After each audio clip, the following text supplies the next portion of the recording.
be a good leader, you first have to be a good follower. Leadership and power reveals who you are. It doesn't necessarily build you into anything new. It just gives you the opportunity to reveal truly who you are. Are we creating a product to solve a problem, or we're creating a solution and then trying to find a problem? You don't create a solution and then try and find a problem. You make sure you understand what the problem is, and then you create the solution. And I think that's where a lot of entrepreneurs make the mistake and not identifying, doing their homework to make sure that the audience that they're trying to appeal to is appropriate for them. What I found with a lot of companies is that they wait until they're in trouble and then they try to look for a lifeline with cash. I tell every entrepreneur right now, at some point when they started their business, they probably had decent credit. And what I share with them is, hey, get a business loan for $5,000. It's not important the amount. What's more important is you establish a relationship with your banker. As a startup or small business, if you connect with the right partner, and you've got a good product, and you're truly solving a real world problem, you've got to be prepared to hit the ground running. I was diagnosed with cancer. And in that moment, you realize what's important. The only thing I could think about at that moment was... Welcome to another episode of the Deal Flow Show podcast. Today, of my good friend, Herbert L. Drayton III, calling out of South Carolina, correct? Absolutely, yeah. Charleston, South Carolina. Charleston, South Carolina. Yeah. Just came back from the New York Stock Exchange with the son. Pretty awesome experience there. And Herbert, if you could please just open the floor with who it is that you are, what it is that you do, and who it is that you help. Yeah, Herbert L. Drayton III. And who I am is a Marine. I'll start there. Marine, recovered and became an Air Force guy as well. 6 years Marine Corps Reserves, 4 years active duty in the Air Force. Currently a venture capital. Prior to that, had a boutique management buyout firm focused on healthcare, corporate professional development, and software development.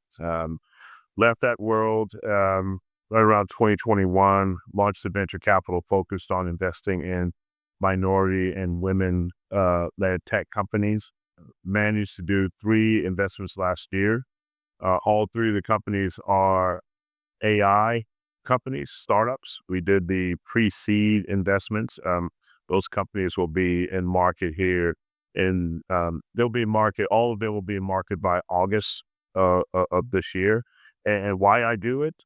Less than 2% of VC capital goes to women entrepreneurs, and even less than that goes to minorities.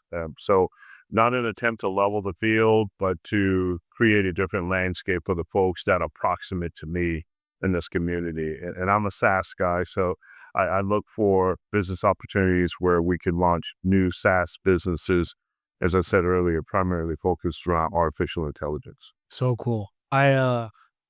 What's interesting, I think we got along because I worked for 4 to 5 years. I shadowed and basically traveled across the country alongside an entrepreneur who is also a Marine. He was in 3 combat tours, and I learned everything, a lot of what I know about entrepreneurship, and pulling himself out of Chicago, and how he went from Chicago, the West Side, not the prettiest of cities in America, and did that, left the Marines, I believe, at like 17. And then, anyways, we got along. And then, we talked last week and we got along as well. So maybe that's a bit of the secret sauce. But when it comes to the Marine Corps, what is it that you learned there that has helped you a ton in business? I'm sure there has to be something. Well, I would say discipline first. And, I was asked a question at an event a couple of weeks ago, and the young man asked me what makes a good leader. And I learned this from the Marine Corps. To be a good leader, you first have to be a good follower. And the Marines do a really good job of that. I'm a Paris Highland Marine. We got there, the drill instructor said, I don't care if you're black, white, yellow, blue, orange. Right now you're all green. And, that was the first step in getting us all down to a base level of who we were as young men, and then building us up back as Marines, but as a team, understanding how to work with each other, support each other, and follow instructions. Yeah, I remember he would tell me all the time, it doesn't matter, we're all green right now. I Can you give us a story that you kind of go back to once in a while when it comes to the discipline that you learn from there that you implement in business? Is there a story that sticks out? Is there maybe a sit down conversation with one of your leaders that instilled the importance of being a good follower? Is there a story that maybe sticks out to you? A couple of things. General Stanley McChrystal in his book, one of the things he mentions is the first thing that you should do always is make your bed in the morning. And a lot of people underestimate the impact of something as simple as making your bed. That's an easy win every morning that you wake up. So that's from a Marine Corps general, that lesson, make your bed. You've got one win that you could check off your box. The other thing is taking care of your mind, body, and soul. 90%, 95% of my days, they obviously start with making my bed. They start in prayer. And then after that, it's in the gym taking care of my body. So within the span of 2 hours after waking up, I have, had one success. I have tapped into my spirituality. I've tapped into my mental health, and I've reset my physical perspective for the day, because I've taken care of all those things really before I greet the world. And those things came from the Marine Corps. When the alarms went off, we had to get up. We had to make our bed. We went to we did PT. We grabbed a bite to eat. So all of those things were taken care of. And I will also say that, I remember the first Sunday that we were there, and the drill instructor asked who wanted to go to church or go to mass. And many of my Marine recruit colleagues decided not to go to church or mass. And they realized that if you didn't go to church or mass, there would be work for you to do. And needless to say, the next Sunday we had more folks engaged wanting to go to church and wanting to go to mass. So it's no really big thing, because you learn the leadership traits along the way, and you refine them along the way. And once you get into that role, how leadership and power reveals who you are.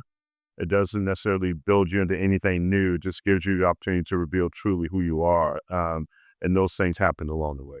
Yeah, you had mentioned you after the Marines you went into the Air Force, and then after the Air Force, how is it that you got into business?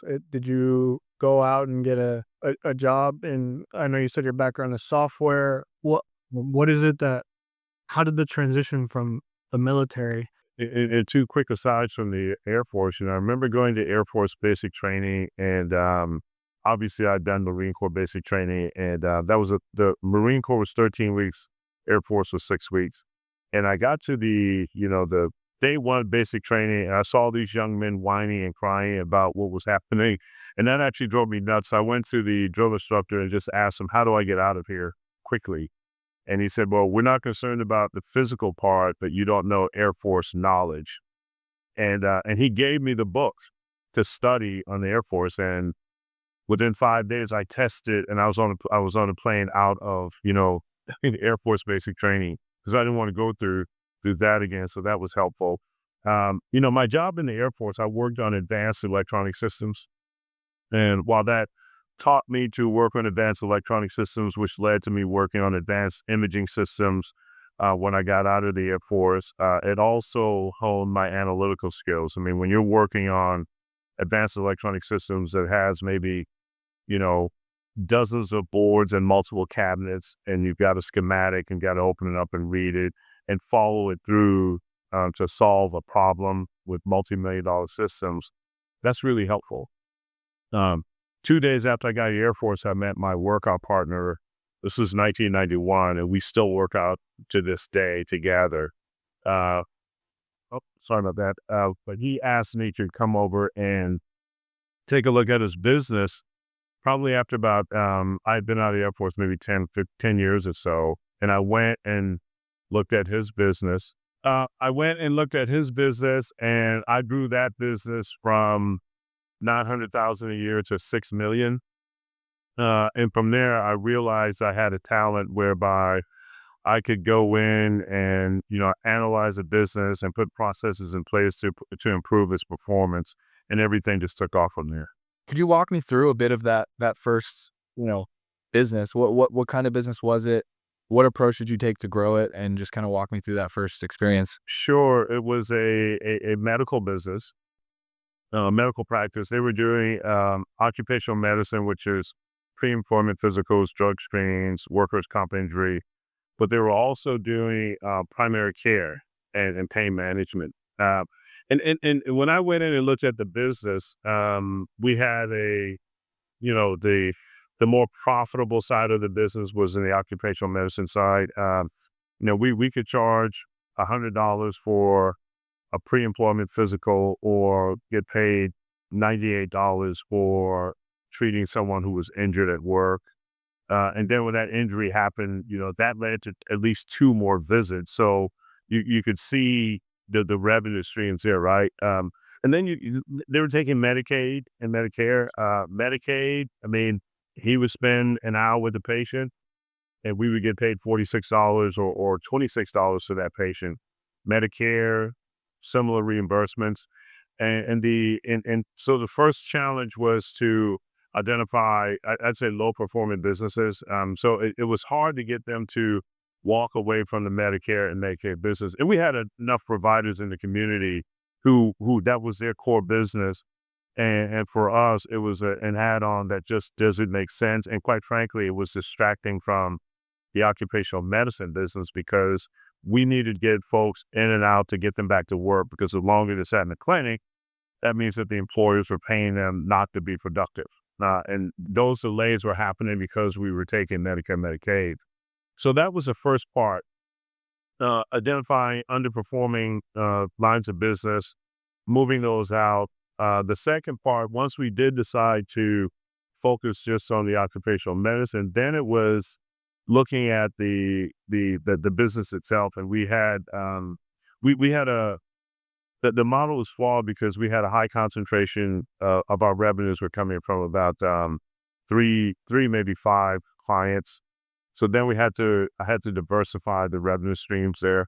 And that just simply meant getting in more customers to diversify the revenue stream. And then the last part was, what other types of business could we get into that was complementary but not compromising to that core business? And that's when we got into correctional medicine, providing healthcare services for inmates at one of the largest detention centers here in the area. So we got the ability to grow from there. And I remember asking my partner at the time how much money he wanted to make. And once we settled on what that number was, then I was allowed to take, excess cash flows to invest in other businesses, which led to a number of acquisitions. And also we had the resources to start 6 software companies as well. Very cool. So it sounds like you went into the business and you did absolutely everything that you could to grow it organically, and that before you started doing the M&A in order to grow. Can you kind of explain a bit of both? What are some levers that you pull to grow that business organically, and when do you know that it's a good time to start getting into some acquisitions in order to scale? Well, the organic growth comes from identifying whether or not you're in a business that the market will pull you into it, as opposed to you trying to push your way into it. If you've got a good product or service and your narrative makes sense, it's kind of like, and I didn't know this term back then. I know this term now. It's a term called product-led growth.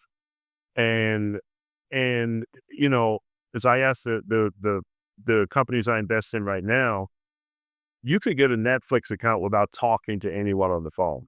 You just go on, log in, get it done, right? That's a product that the product is simple enough so the customers will understand it. They can log on and they get an account. That's what we were doing way back when as well, right? We provided a good product or service, and statement. We owned a a Dale Carnegie franchise. Client credibility statements, right? Most of the growth that happened once we solidified on what our business was, we got referrals. I'd say 90% of new business came from someone reaching out to us because we didn't have we had a marketing budget, but that marketing budget was really centered around educating our clients on the things that they could do better to protect their employees or to protect their business or enhance operations in their business. So I think that's one piece. And then in terms of acquisitions, I was fortunate. Most of the software companies we started, they emanated from a need that we had in one or more of our business units. And we created product to solve that business ourselves. And then we looked to market it outside of our business. And I will tell you, there were a lot of flaws and problems with how we did things in the past that I'm taking those lessons learned and applying them now. And the other area regarding mergers and acquisitions, I never went and asked someone if I could buy their business. Most folks reached out to me. We did a managed IT services company, and those folks reached out to me. Well, a mutual colleague reached out to me and asked me if I was interested. Another instance, I had worked with a young lady who had a company. When I did my work at the hospital, she reached out to me and says, "Hey, I want to work for you." And so, well, what about your business? And she said, "I want you to buy it." And then we worked that transaction. So those things were really, there were no business brokers involved. It was just people reaching out or us identifying a need that we had that we could take to a different market as well. Really fascinating. So your approach for building some of those software companies or buying them or whatever was to actually solve a problem within your own company at the time, and then you realized if you can solve that problem, you could then potentially distribute it out and solve the same problem for others. Yeah, and then and that's the approach we take right now. You don't create a problem and then you don't create a solution and then try and find the problem. You make sure you understand what the problem is, and then you create the solution. And and I've done that as well, where that create a solution, then we go hunting for a problem. That's a very flawed way of creating a company. Yeah, absolutely. It's funny. We talked to had an interesting conversation on one of our other shows, and it was with a guy who he's in the banking industry, and he has a bunch of banking partnerships, and then he also has a venture studio with fin companies. So he basically already has the distribution, or at least, when he's investing in these early stage startups, he can go put them in front of 100 banks to see if it really is a problem that they're solving and kind of validate that idea before deploying his capital. With your new, venture business, or how are you going about, you said you're doing early stage investments, so you're really investing in these ideas. How are you going through that validation process now, in knowing that you're really solving a problem with these new companies? So I'll give you one example. Obviously, we did 3 investments within the past year. One example is the RFP process. You have the federal government, you have county governments, you have city, state governments, and you also have private, industry, commercial, private industries. They will put out RFPs, and a lot of times they will have carve outs for minorities, women, veterans, service-disabled vets. The problem with the RFP process is that and I've bid on dozens of RFPs, so very familiar with the problem. Number one, most of the entrepreneurs who would qualify, be business rated to execute on these RFPs, they don't know where to look for them. Number two, once you get access to the RFPs, understanding the technical requirements can be burdensome. And the third piece, which is really where we look to solve the problem, is responding to the RFPs. When we did RFPs, we always partnered with a vendor, and they would come in and they would charge between $5,000 and $10,000 to prepare that response for us. I mean, it was a specialty space to lean into, right? So we created a platform called Nexus RFP. And what Nexus RFP does is It goes out, it searches the publicly available information, SAM.gov, FedBiz. It searches the publicly available information, identifies RFPs. Let's say that, there are national standards codes for every business owner out there, right? If I'm a civil engineer that does street striping, there's a code for that. If I'm a landscape, architect, there's a code for that. So what the system will do is it'll go out, you build your profile, put what your classification codes are. The system goes out and identifies any open RFPs that match your profile. It drops it into drops it into the platform for you so that you could see onto your dashboard, so you can see, hey, there's 6 RFPs out there that match your profile that you should apply for. It recommends them to you, right?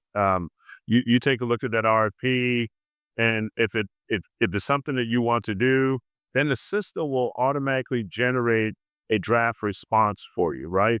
So now you're that RFP, you're that vendor. Instead of spending, $3, $5, $10,000 to have someone do this work for you, you've got a draft of a response to an RFP that could be worth, even if it's worth 60, 70, $100,000, you've got a draft response to that RFP within minutes. So it takes like 5 minutes because we're using artificial intelligence, machine learning. We create that for you, right? So that's just one part of it.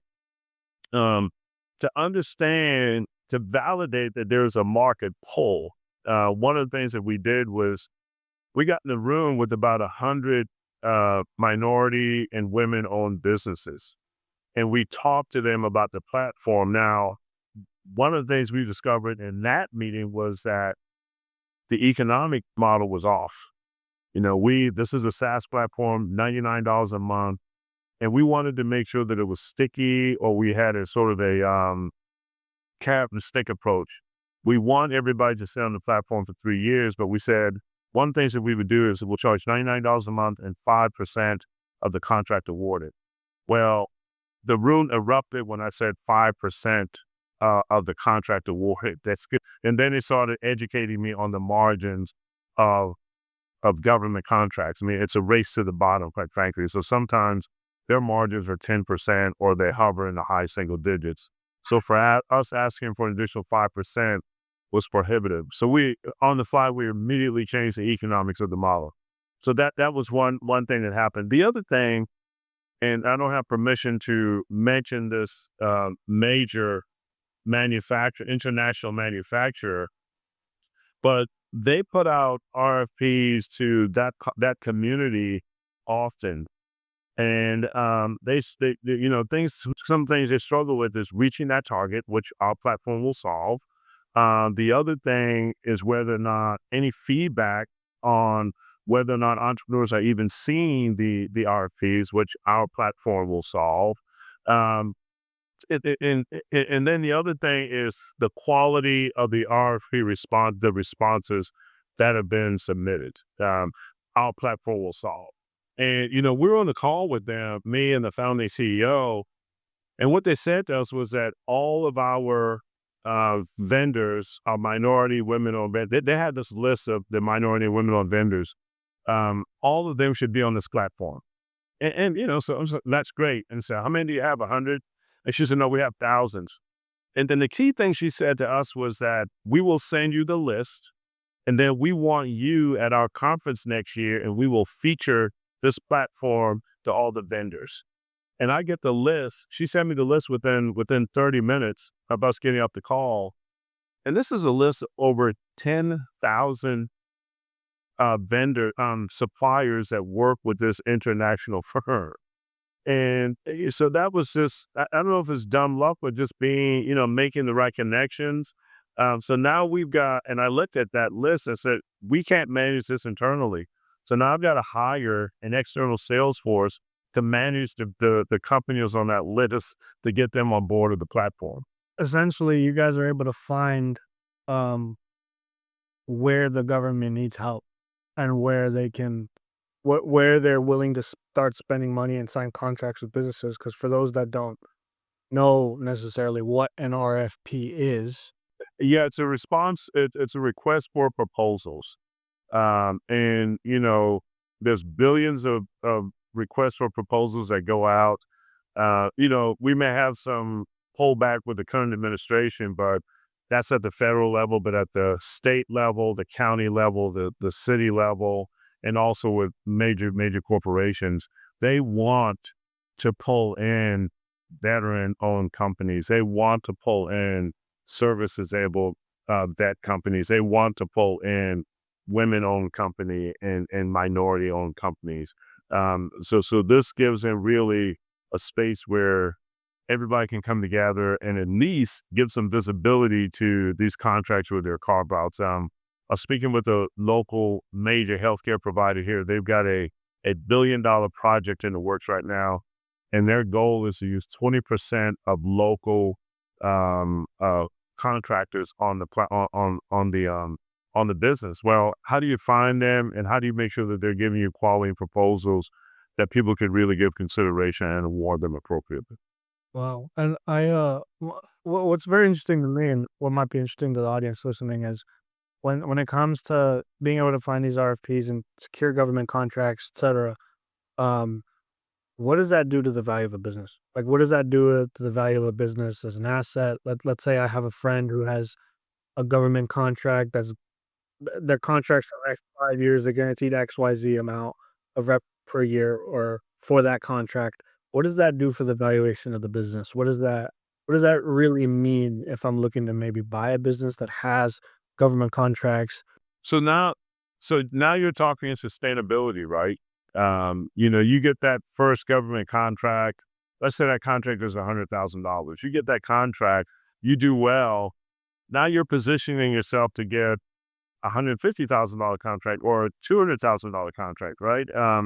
Past performance matters. You do well. It's your corporate resume, just as you would have a personal resume about all the jobs that you've held.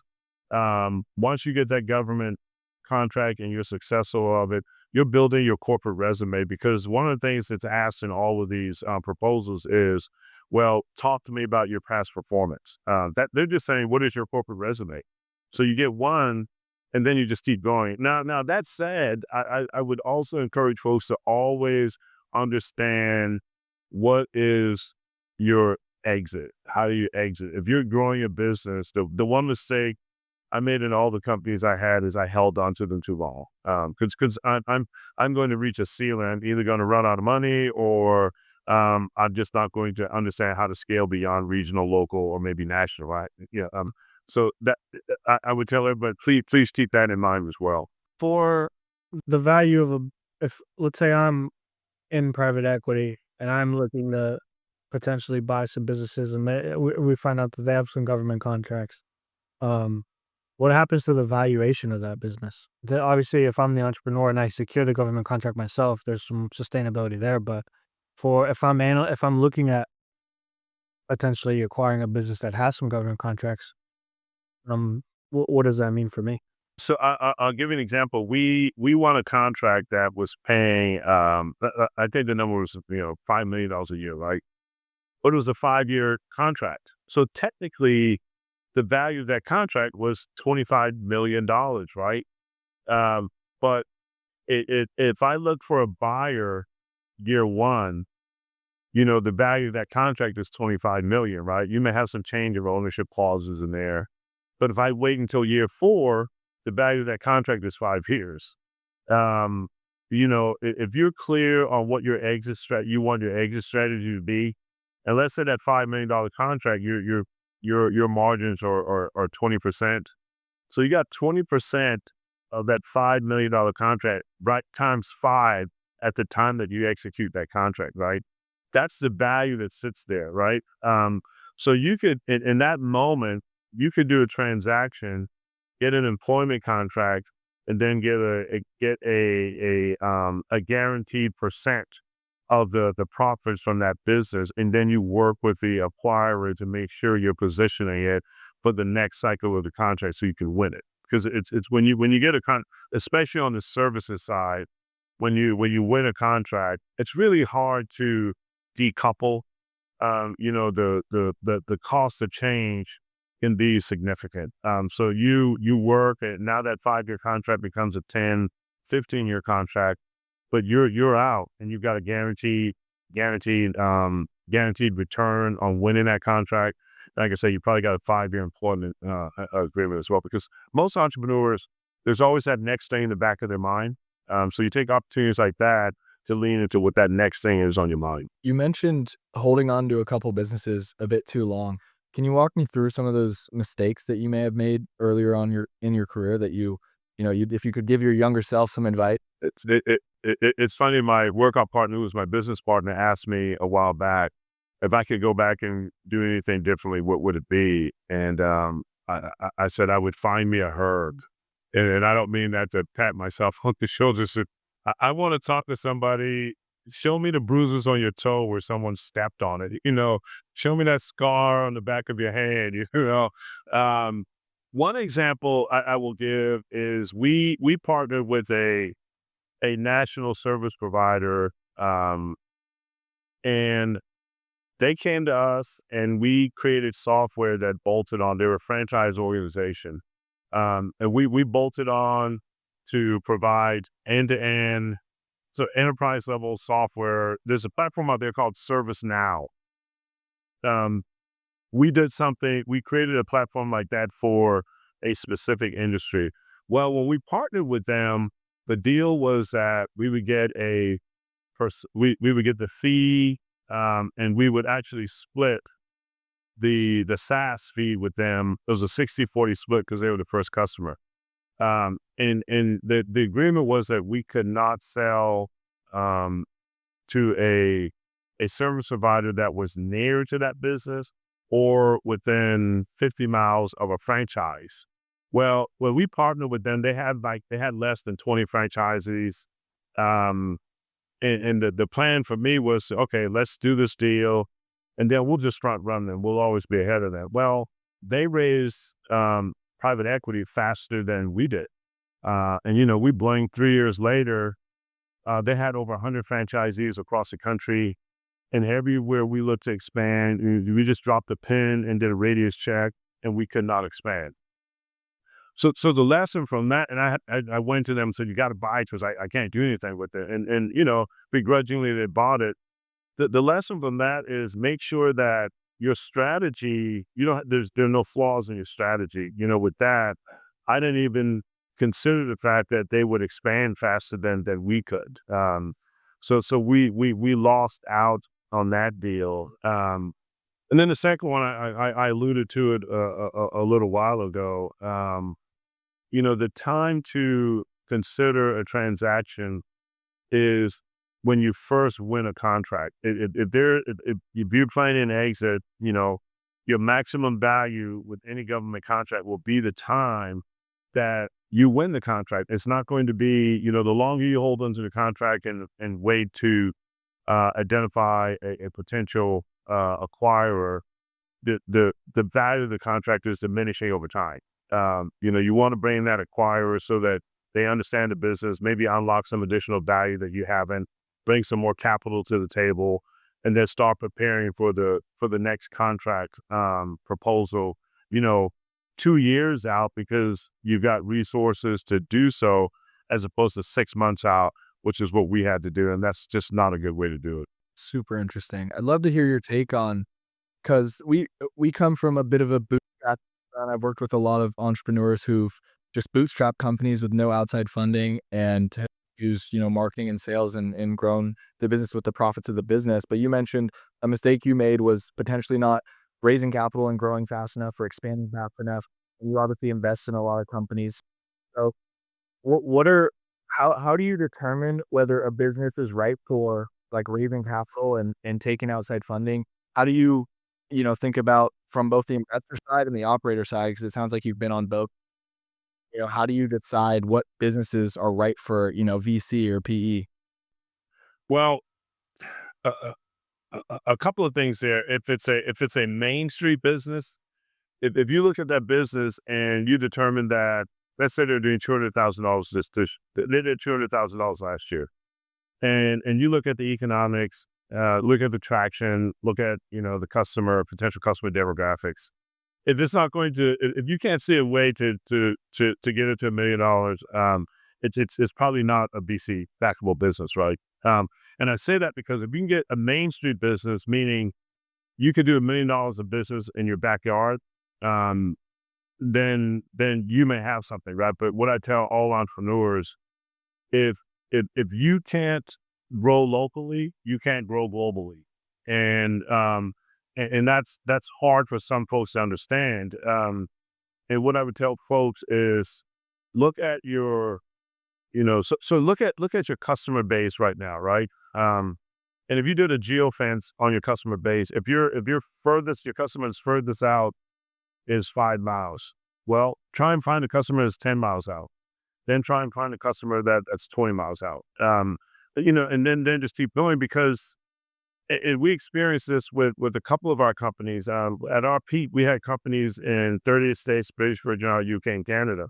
Well, the thing that we didn't consider is that, when we had a problem on the East Coast, which is where our smallest customer base was, once it hit Texas, now with we had double the customers that were pissed off because the platform wasn't working, right? But then when it hit California, now you had a 5x impact on calls to the help desk, right? And that happened a couple of times. Then we had to make some changes to the operation, make sure that if we had a problem that manifested itself on the East Coast, we had 1 hour to solve it before it hit the next time zone. Same thing with having international clients. It sounds sexy, but it's not sexy when the exchange rates cuts down, and the $100 you were expecting is now $70. That just does not sit well. And in terms of companies that are bootstrapping, what I found with a lot of companies is that they wait until they're in trouble, and then they try to look for a lifeline with cash. I tell every entrepreneur right now, at some point when they started their business, they probably had decent credit. And what I share with them is, hey, go and open a business, get a business loan for $5,000. It's not important the amount. What's more important is you establish a relationship with your banker. And they know that you're going to pay the money back, right? So that when you do run into some trouble, you're not talking to a stranger. So go get a $5,000 loan and then pay that back and maybe renew it. And then when you really need some money, you will have a banker to talk to. When I was at the New York Stock Exchange with my son a couple of weeks ago, I tried to use my debit card. It went through the first time, and then like an hour later, it didn't go through. And I'm sorry, it didn't go through. And I pulled out my phone, and my son saw me texting, right? And he said, "Who are you texting?" I said, "My banker."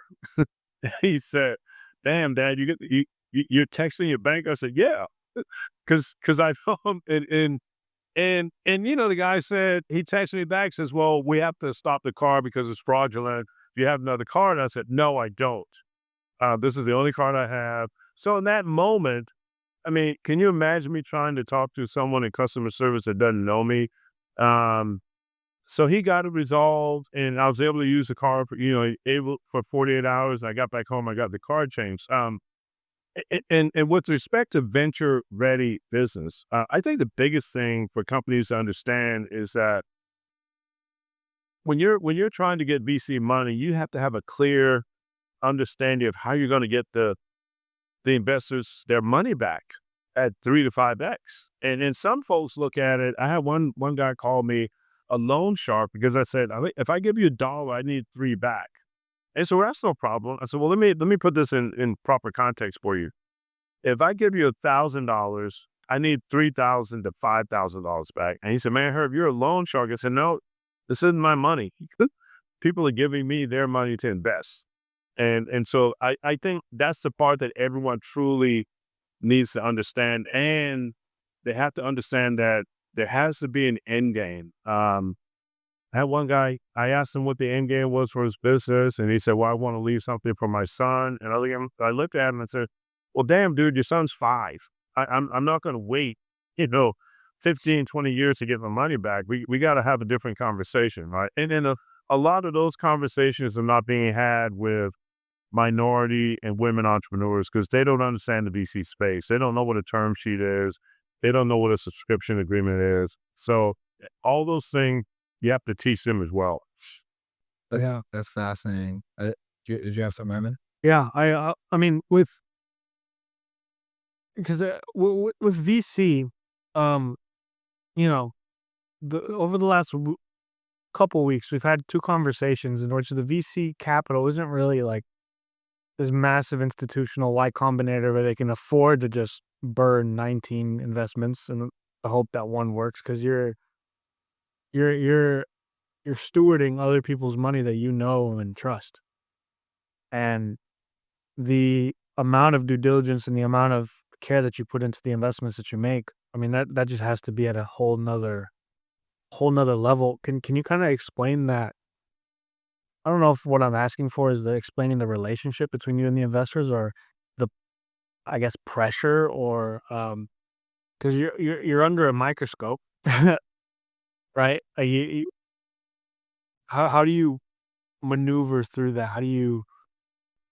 I only have one limited partner. That's what they're called, who invests in the fund. I only have one limited partner who is, making a little bit of noise for me. They're creating some headwinds for me that I have to manage through. But for the most part, seasoned limited partners in this space, they understand that I'm going to give this guy 100,000. I'm going to commit $100,000 to this guy, and he's going to do something big for me in 3 to 5 years. He's going to give me $300,000, $400,000 back in 3 to 5 years, right? If you just so that's the overriding wish and understanding. I think for a minority or woman VC, the pressure's a little bit different. You mentioned Y Combinator and some of these other big guys. So they're writing checks, $5 million, $10 million, right? So they can afford to have some singles and doubles, right? But I think for women VCs and minority VCs, they have to hit triples and home runs. They have to know that they're triples and home runs. So I don't go into a space that I don't understand. I understand the SaaS business model. That's what I lean into. Most technology, if I don't understand, I can get ramped up to understand it. But don't ask me to invest in, pharmaceuticals. Don't ask me to invest in therapeutics. I mentor companies that are in that space, but that's only because I'm helping them with the structure and form of their deck.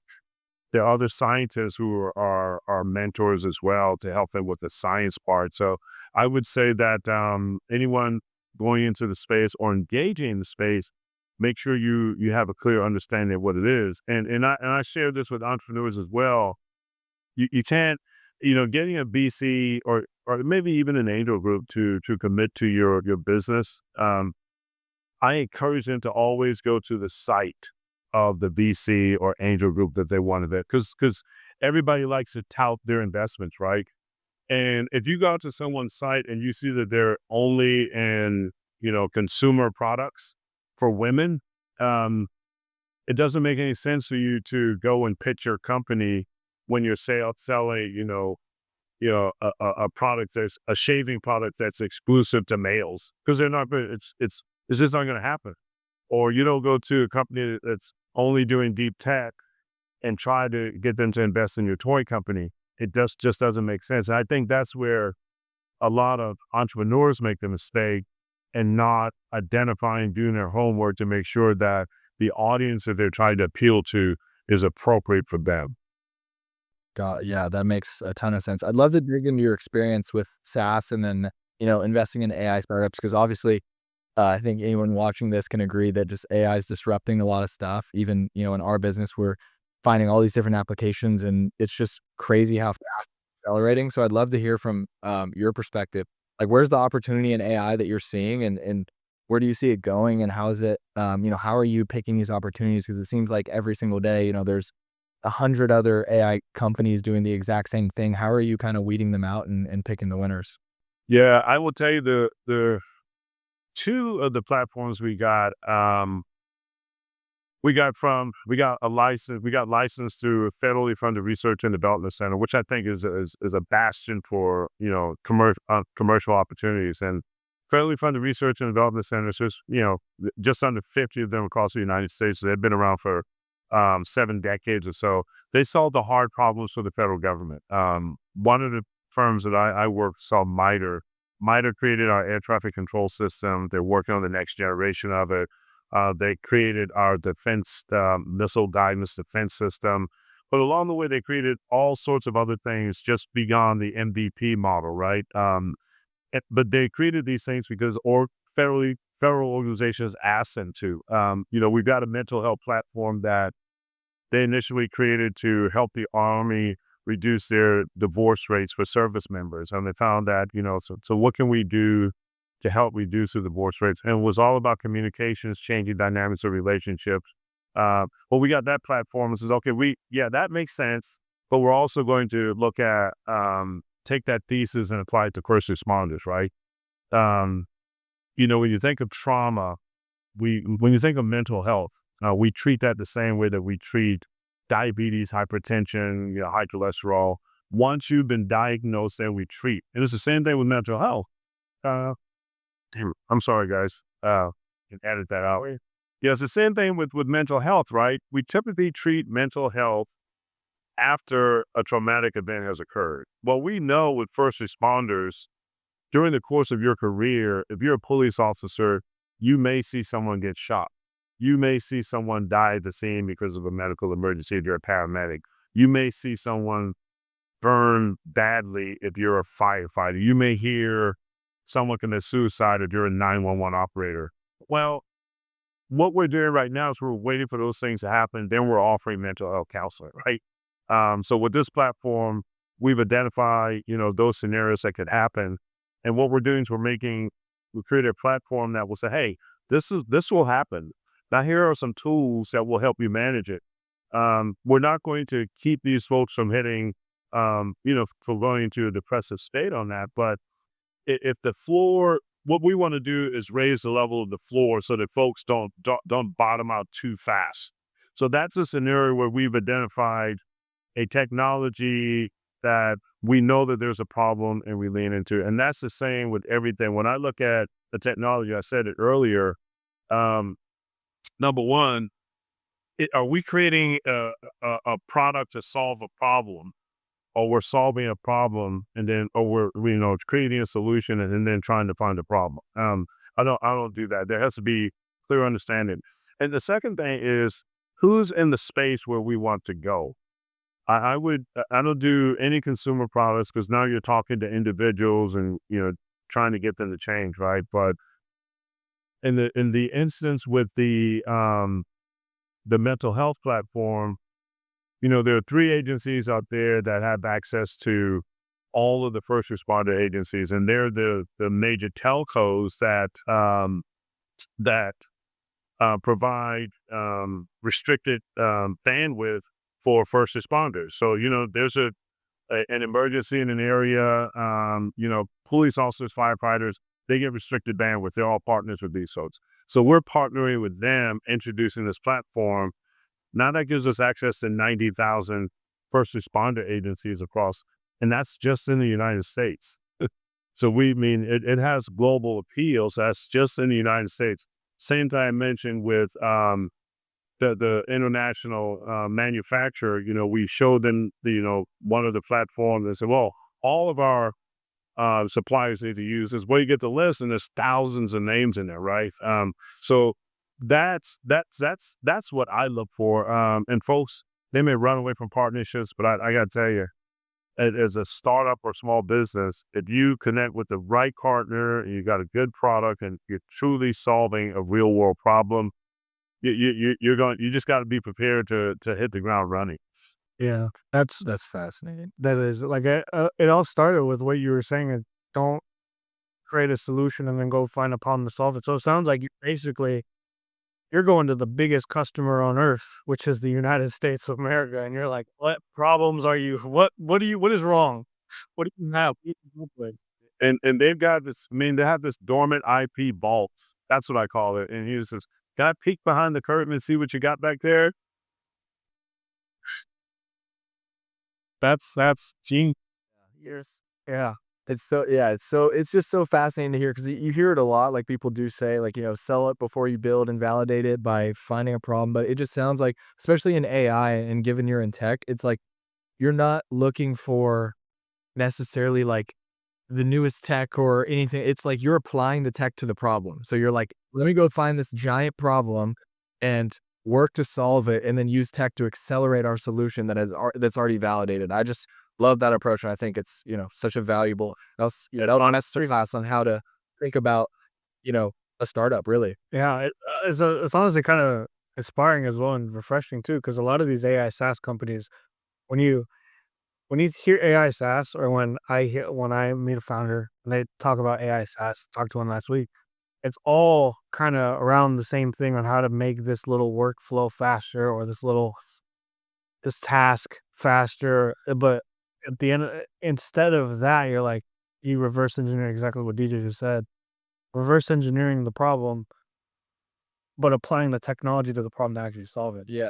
When I hear them talk, it's all about the tech and it's the newest and they're trying to create something new rather than just find it's just, yeah, it's fascinating. It's a really clear and simple way to think about it. So I think that was an absolute masterclass on just, Yeah, and you know what I would, when you talk to these folks, ask them to show you the ROI on the model, because at the end of the day, if I'm the customer, are you saving me time or money?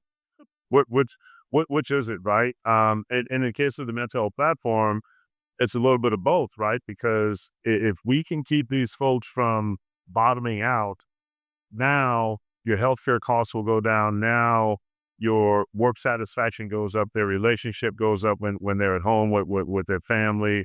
And also they're much more productive, because if we keep them from taking 5 hours of mental health time more per month after a result, that's productivity that's returned back to the organization. Because if you've got a firefighter out, somebody needs to replace that person. So you're paying me my time off, and you're probably paying another firefighter overtime to cover for me, right? So you got to be able to have those conversations with the end user, or the end company that you're selling a product or service to. Yeah, and they're on when they're on the job, they're more like productive is a good word, but when you're talking about police officers, cops can't have a bad day, man. They can. I mean, you can't have a bad day and then some kid walks up to you and wants to shake your hand, That's amazing. With I mean, obviously you're building a bit of an empire here, and you're solving all these problems, but I'm curious, um, on the a bit on Herb's personal side, of where does this come from? What is this all for? Um, why are you still in the game? What you what why? I guess that's actually yeah. Yeah, I think I may share this with you. I don't want people that look like me, or minorities, women, entrepreneurs. I don't want them to stub their toes unnecessarily, right? So any entrepreneur, I don't care, you can have the craziest business idea. You get 15 minutes with her. I will just send you my Calendly link and say, just grab some time on the calendar, and let's have a conversation. The second thing is, there's a reason why only 2% of VC money goes to minority and women entrepreneurs. And that's because we're not the ones writing the check. So you got to create businesses where people can have an exit. And what I told the 7 entrepreneurs with these companies is, if I don't get you $1 million within 18 to 36 months, we've done something horribly wrong. And that's not your net worth or anything like that. That's money, $1 million wired, at least $1 million wired into the bank account of your choice within 18 to 36 months. And I also educate them and tell them, part of the goal is to get you from being an entrepreneur to an employer to a philanthropist to an investor. And if you're not crystal clear and what you want folks to do and how they can give back and lean into their communities, we're not going to sort of end the cycle where we have only 2% of the money going to our folks. I think wealth creation comes from creating businesses and selling businesses, creating something that someone wants to buy. When my son and I were on the floor of the New York Stock Exchange, he liked the company. He said, "Dad, I think I'm going to put $25 a week into this company." I said, "Well, that's great, but what you really want to do is create something that someone wants to put $25 a week into what you built." So it's just changing the mindset of folks as well. Wow. Super inspiring. Yeah, and you even because the evolution that you stated out wasn't investor then philanthropist. It was philanthropist and then investor. Yeah, yeah. Why is that?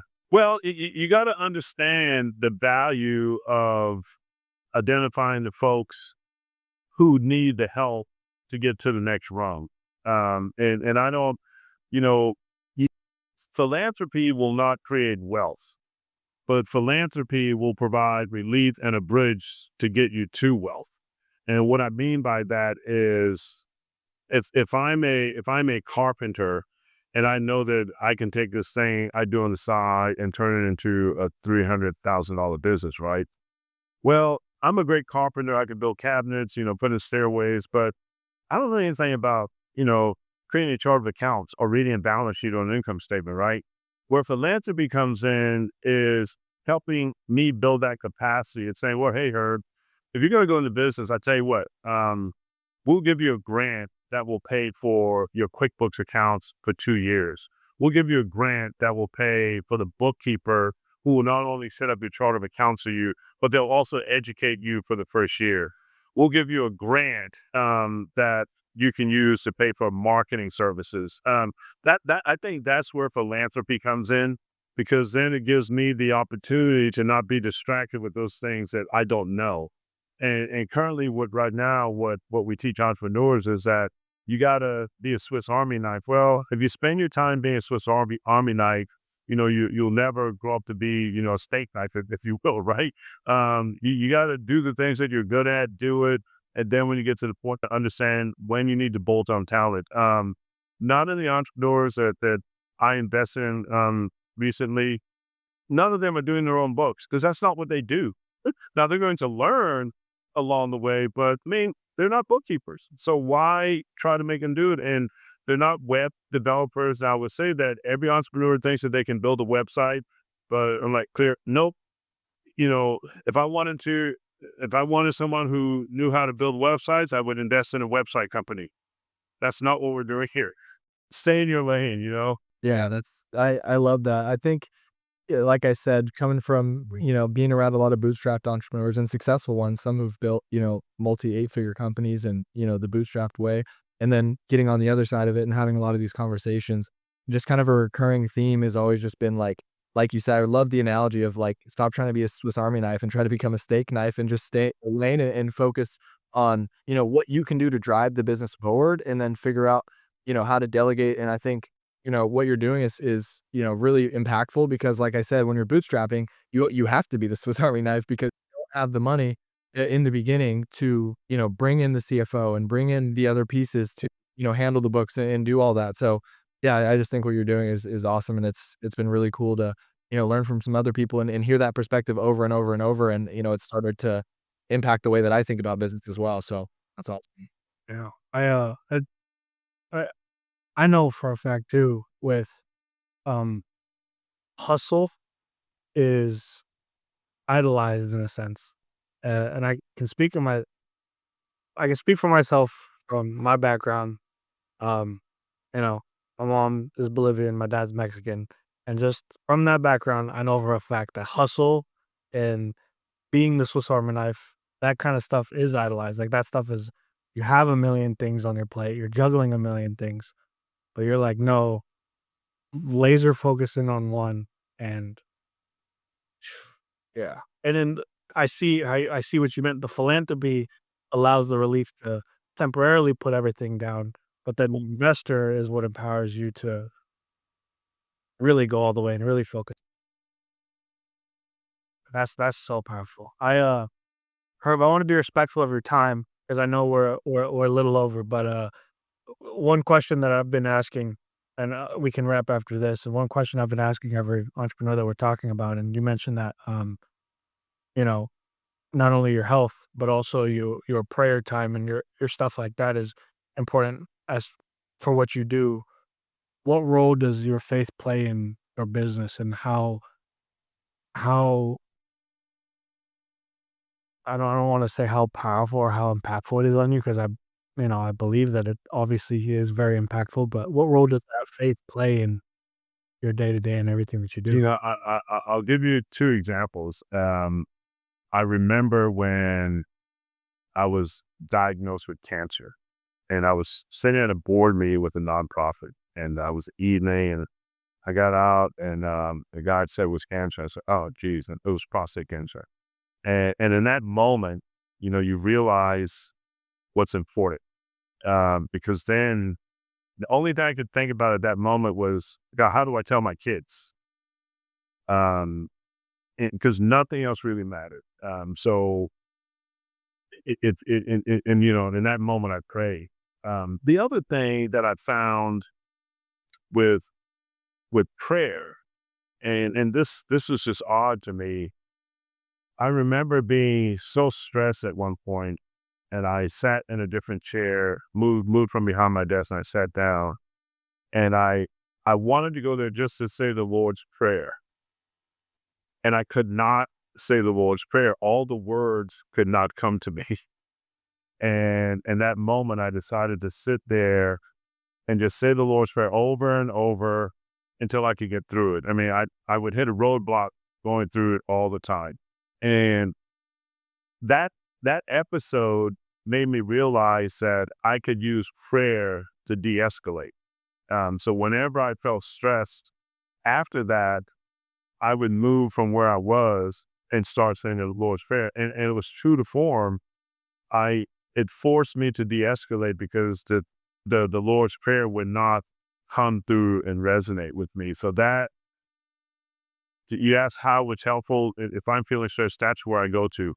The other thing I will say is, you realize, when I pray in the morning, it's, obviously I thank God for all the blessings I have, and also for the blessings that I do not yet understand. It's not the ones that I know, because even difficult times, it's blessings in it, right? But, and I'm sure people who have a prayer ritual, they do this, I'll pray for my kids, my family members. Interestingly enough, I pray for the people I see in the gym every morning. I pray for the people who go to 7:45 service with me. And I prayed for the folks that I perceive want to do me harm. And just in doing that, I put it all on the table, and then I could start my day without any burdens whatsoever, knowing that I've asked God to bless my children who are near and dear to me, and I've asked God to bless my enemies, my perceived enemies as well, and the people that I know I'm going to see on a regular. Because we oftentimes, when someone comes to us and reveals that they're vulnerable, and they reveal that they've got a problem or facing a crisis, and that could be a person you see every day, once or twice a week, and then we'll say something like, "Well, I'll keep you in my prayers." Well, that narrative is different for me, because if I see you, every day, once, twice a week or so, you're always in my prayer. So, and in that moment, I don't say, I will lift you up in prayer. I will say to them, or I will add an extra emphasis when I pray for you tomorrow morning. So that's a whole lot different. I even told my rector, I met with him yesterday, because he asked me to become an ordained deacon in the church. And I told him my prayer ritual, and I said, Adam, you and Courtney are in my prayers every day. And he says, "Oh, we are?" I said, "Of course you are. You're my spiritual North Star, dude. Come on, So I hope I answered your question. Yeah. No, you 1,000% did. And wake up, Herb, the man who wakes up every morning and prays for his enemies. My perceived enemy. Oh, that's hilarious. That's beautiful. Love it. Well, I just want to say thank you. Thank you for the time. Thank you for the wisdom. Thank you for everything that you've shared, the stories, the lessons. If somebody's watching this and they've connected with everything that you shared and with you in general, where can they find you? Where can they reach out to you if they do have a business idea and they do want to have a herb in their life? Where can they find you? Yeah, I would say the easiest way, well, number one, LinkedIn, Herbert L. Drayton III in Charleston, South Carolina. That's easy. My email, hdrayton@verticalholdings.net, and also highmarkcapital.com. You go to highmarkcapital.com, you fill out the contact page. That comes to me, and I answer that within 48 hours. So, and I'll tell you, I'll either send you a link if you want to talk. If you're asking for an investment, I'll let you know that, like right now, we're not making investments. I'll tell you when to check back. But I typically try to respond within 48 hours to any request that comes through LinkedIn or the contact page or my email. Very cool. All right. All right. Wonderful. Beautiful. Well, This was great. Thanks, guys. I wrap- appreciate you giving me the opportunity to share my story. of course. Yeah. We Thank appreciate you you. so much. That was a blast. I really enjoyed it. All right. Good deal. Y'all take care. Have a good weekend.